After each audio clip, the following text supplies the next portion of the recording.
Welcome to ComSpark. Today we are in Cincinnati, Ohio. My name is Michael Power and I will be your guest host today, and I would like to welcome Eric Ford, the VP of IT from DNA Diagnostics. Thanks for coming in, Eric. Thanks for having me. So Eric, tell me, what has been the most satisfying accomplishment in your IT career? I would have to say it's kind of a combination of several different things. It's mostly around getting the opportunity to build things from the ground up, getting the opportunity to build teams, build organizations, build everything it takes to get things to run right. Yeah. It's been a lot of fun. I get a lot of satisfaction out of that. Great, great. And if you could, what type of challenges are you most concerned about within the IT field today? Like most people, the biggest challenge we have now is security. Sure.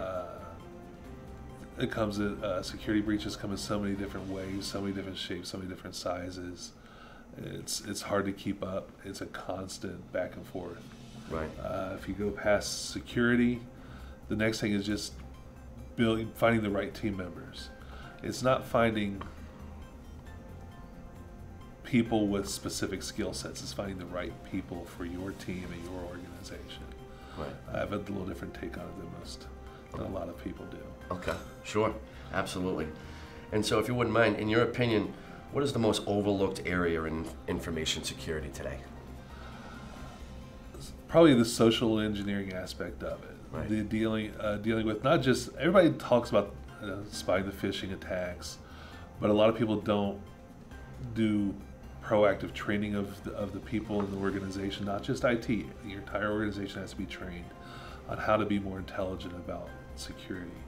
In addition, the other part, so it's that, the training, and then just making people aware of physical security. People tailgating into your building, looking over your shoulder at Panera while you have your laptop up. Yeah. That stuff's real common and people don't pay attention to it. Sure, absolutely. And from a cybersecurity standpoint, how is cybersecurity communicated in your enterprise at DNA Diagnostics? We have instituted more of a training program that we're just ramping up, trying to keep people up to date on different changes. We also send out little weekly briefs, newsletters. Hey everyone, here's something for you to be aware of, not just here but at home. Sure. So we want to make sure our people are safe, not just at work to keep our place safe, but make sure they keep themselves secure at their house. Okay. And what advice would you have for a company facing a new set of compliance protocols today? Where do you start when you need to meet GDPR, PCI, ISO? That's a big question. Sure. GDPR is a good one, actually, because a lot of people, it's fairly new. The need to be responsive to it is just rolling out. For those people that are not aware of GDPR, it's basically European EU compliance, Right. Privacy issues. One of the best things you can do is get in touch with an organization that understands the law. That may be a lawyer, it may be a law organization, maybe an organization specializes in that policy. Yep. Make sure you train yourself up, make sure you understand it, and then you basically have to go very regimented way through what you've learned and say, okay, do I have these covered? Do I have this covered? It's very systematic, and as long as you take it in a systematic approach, just like ISO, just like HIPAA, just like PCI, it's all Sure. the same. It's a series of regulations you have to deal with. It's not going to get any easier. Sure. They're going to keep adding. Right, absolutely, absolutely. So if I can kind of pivot, cloud's certainly a big topic today in IT Right. industry. If you could walk me through your cloud strategy today at DNA Diagnostics. DNA Diagnostics currently we're not currently using the cloud as of this day, whatever Okay. today is. However, our roadmap does look to move us to more of a hybrid solution. That's where almost everyone's going to land.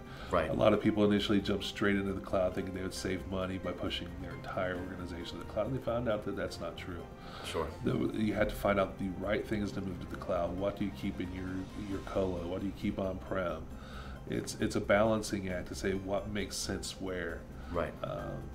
And so we are going through the strategies right now. It's like, what systems do we push up? What systems do we keep? What are our data intensive ones? Because the stuff that does a lot of data pulls, we don't want to push up to the cloud. Right. We want to keep those local. Right. And so it's a matter of we're going through that right now. Every single system, every single application, one by one. What does it mean to move that up, and what is its usage profile? Okay. We're going through that. By the end of the day, we'll be ready to go. Well, excellent. Eric, listen, I really appreciate you coming in today, and thanks for being on the show. It's great meeting you. It was a lot of fun. I appreciate your time. It's great. Thanks again. I would like to thank Eric Ford for joining us today, and for those listening to the interview, to learn more, go to ComSpark.tech.